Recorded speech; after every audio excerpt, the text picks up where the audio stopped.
I started as a young boy and having dreams and aspirations of being a footballer. The journey's been amazing. You're not a big boy. Nah. Stand up. You are not taller than me. Nah. You beat everyone in the Premier League and heading those balls in there, mate. You see that somehow he flies above the rest and he's in the top left-hand corner. He's almost like a kangaroo the way he jumps up and just heads the ball in. It's Tim Cahill and it's 1-1. He's a young Australian man who has continually proven people wrong. I mean, he's a classic Australian, you know. He's not a tall boy, but he wants to prove that that's not a handicap. Cahill! He always delivers on the big occasion. When the chips are down, he's the type of character you want on the park. It's, you know, the people that are going to produce something out of nothing to create the goal that you're going to need. Wilkshire's ball in and flicked it in the near post.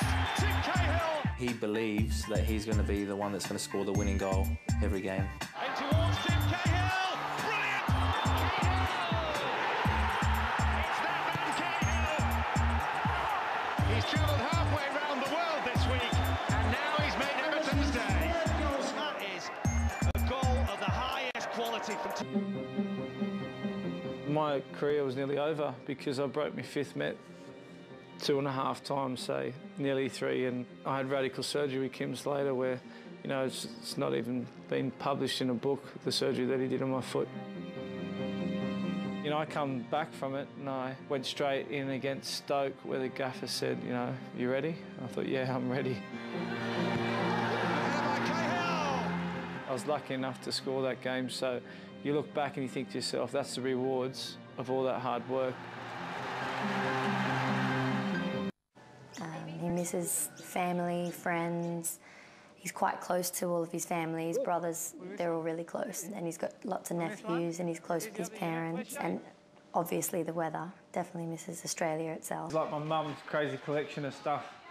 I've got a bit of everything in here, but personal. A lot of it's like me growing up. Everything's all over the place because my mum just tries to stack everything on top of each other. But He always said to Mum and Dad, when I make it, you'll never work again. You know what I mean? And then you think, yeah, the kid did it.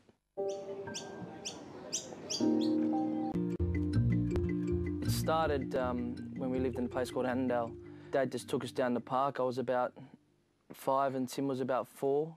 We used to go maybe 3-4 times a week at that age, and you just kick the ball between the two of us, left, right foot against a wall, and we're both right-footed, so Dad would make us take our right boot off. So we wouldn't use our right foot because it would hurt too much to kick with the ball. And Dad used to always say, a good footballer has to have both feet. Always football, always about football. If he wanted to buy a jersey, he'll just save up his own money. Whoever he goes for at the time, he'll buy that jersey. You know, you had all your football teams you could think about on his wall. And all he ever used to do was wear a football kit. I remember him getting into trouble with the year advisor at school. They asked him what he wanted to do. I want to be a professional footballer, and he got into trouble for it. You know, we used to go to school in football kit and get sent home to get changed, and Dad was like, well, this is a public school, you know? You're allowed to wear whatever you want. I had rows with the school because I wouldn't let them play rugby league. I said, no, they play any sport they want, as long as it's football. If we couldn't kick a football around at school, we used to get a, you know, Coke can and kick that around, you know, or a tennis ball, and that's forever, as long as I can remember, was Tim, you know, he's the football kid, you know, and now he's the Weet-Bix kid.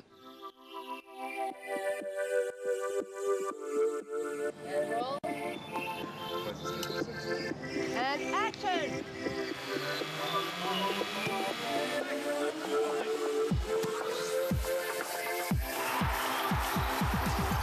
I'm a Weet-Bix kid.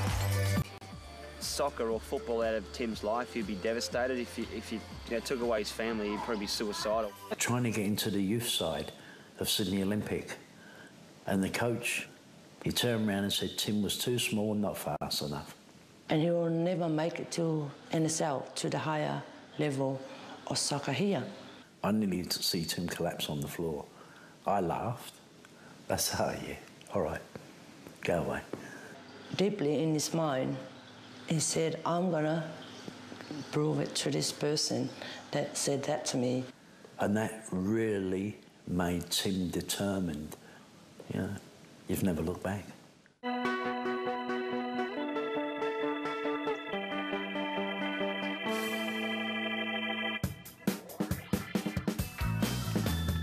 suddenly something happened to the boy. You could see something coming through. A star was emerging here. He wasn't getting knocked off the ball. He was getting involved in everything. He wasn't backing down. The thing that Tim had, he had both feet. He could read the game, you know what I mean? He saw plays before anyone else did. The goal celebration is about me and Archie Thompson. Archie Thompson is obviously one of my closest mates in Australia. We spend a lot of time together in camps and have laughs, and he does sort of like a kung fu celebrating and kicks a flag. And he did it in the UK, and I liked it. And he said to me, do it. And I went, can't do exactly the same, so I left to go to England, and it was a year that we struggled to, we couldn't hit a barn door for Everton. And Sunderland away, 93rd minute, made a run to the near post, header, and out come the boxing celebration. It's Tim Cahill.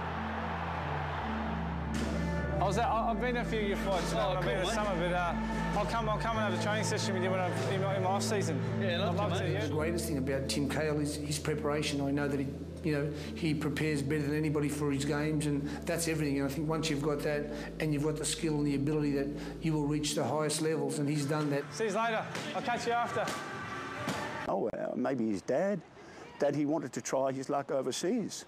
He came home from school and he said, Mum and Dad, I want to go to England. When Tim said he wanted to go to England, I wanted to go too. But, you know, me being the eldest, you know, you've got to help Mum and Dad out. I said to Tim, I'm going to the bank because I'm going to get a loan to do what he wants to do, because he really, really want to do it. I made a few phone calls to the UK, got hold of Alan Batsworth. He was the head scout for Nottingham Forest at the time. Alan had a mate called Bob Pearson, who was the general manager of Millwall. So while Tim was waiting for the trial period, Alan asked me if I could take him to Millwall and get him evaluated. And I said, yeah, go for it. Well, he wasn't there 5 minutes. Phone started ringing. We're signing. It was like a bad nightmare for me, because I never, ever, ever have any of my kids go away from me. She was nervous, very nervous. Day and night, it was a worry, because he's been with strangers. We don't know how he's been looked after and that sort of thing. My sister wouldn't take him. Too much responsibility, she said. He's not streetwise. He cried on the phone. He said, I want to come back home. He gets blisters, training in snow. And I just said to him, son, don't. You went over there, and I know me and Dad believe in you, that you can do it. Just get on with it and do it. He wised up fast, Tim, and stuck it out. Coming over as a 16-year-old must have been a massive step for him, but he had the enthusiasm to be a top-class player. He sacrificed his family, and he's come over to England, and he's made the grade. And I think when the teams come up against Everton, I think the opposing managers will always say, keep an eye on Tim Cahill, because over the years, the goals he scored for us and the points he's won has been absolutely tremendous. Oh yeah, that's when he scored against poor old Mick McCarthy's Sunderland in the FA Cup semi-final at Old Trafford.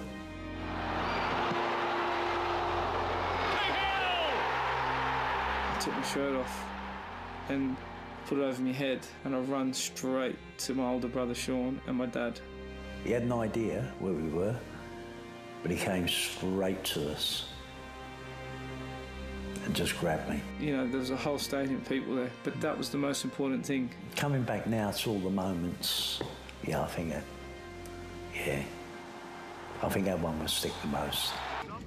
When I first saw Tim Cahill play in a full match, it was in an FA Cup final when he played for Millwall, and I felt he stood out in that team. I think it was an important time for a lot of the players. I think it was an important time for the club and the chairman at the time, Theo Pathetis, and obviously as a manager it was an important time for me. Obviously scoring in that semi-final and taking us there was pretty much put me on the map and started to open people's eyes about this boy Tim Cahill playing overseas. I started to build a really good relationship with him, and now at the club obviously he's my closest friend. The worst thing is the mirror. You know, trying to get to the mirror. You know, I ask always the kid man to get a mirror for me to bring it to the hotel because I can't have the mirror. It's unbelievable. And you know, he's very friendly, always making jokes and stuff. But at the same time, he takes his job very seriously, and he's the first one when things are not going well. The first one to talk in the changing room and tell people that that's not good enough. He's quite precious, very precious, ain't you, Mikel?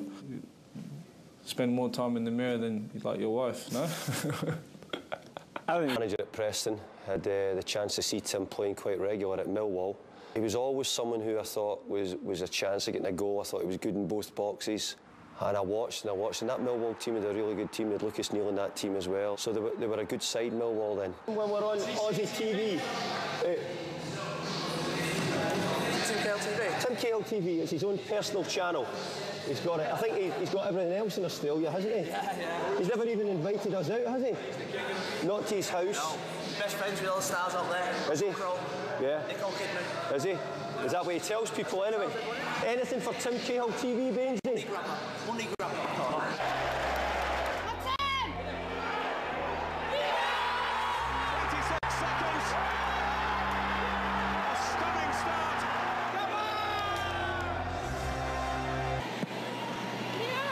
Set piece. Cahill attacks it! Cahill scores! You try writing an Australian football story that doesn't have Tim Cahill in there somewhere. A quarter of an hour. Carl with the corner. Oh, and it's gone in! Australia have a second goal! Great chance and a goal! Tim Cahill! His goal drought is over! Just the release of emotion, I think, explains everything about the way he felt at that time and how it was all bottled up inside. Here is Scotty McDonald, he's done well, lovely first touch. Cahill drives it, and Tim Cahill scores! What a super goal by the Socceroos! Australia threatened again. Williams going all the way, that's a great save by Gibbon, but he can't stop the follow-up, and it's Tim Cahill again at the double, as he was against Japan.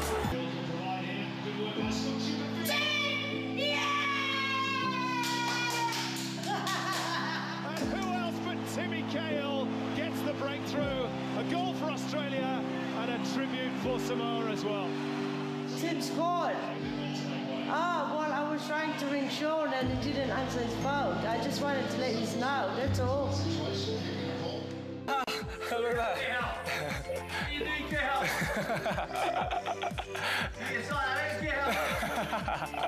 Love it, Aussie. It's Ronaldo. Is it? Yeah, I like Ronaldo. It's been smashed. Is it better than you? He's got a... His celebration's better than yours. His celebration's not better.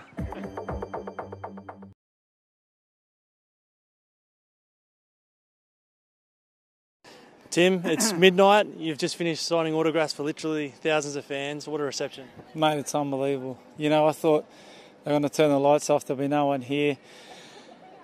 Massive compliment. You know, I'm so grateful. But this is the reason why, you know, you give so much on the pitch. If you give the same off the pitch, then, you know, I can have a relationship with these fans forever because they've done so much for me. Socceroos have been such a big part of your life, mate. What part will they continue to play?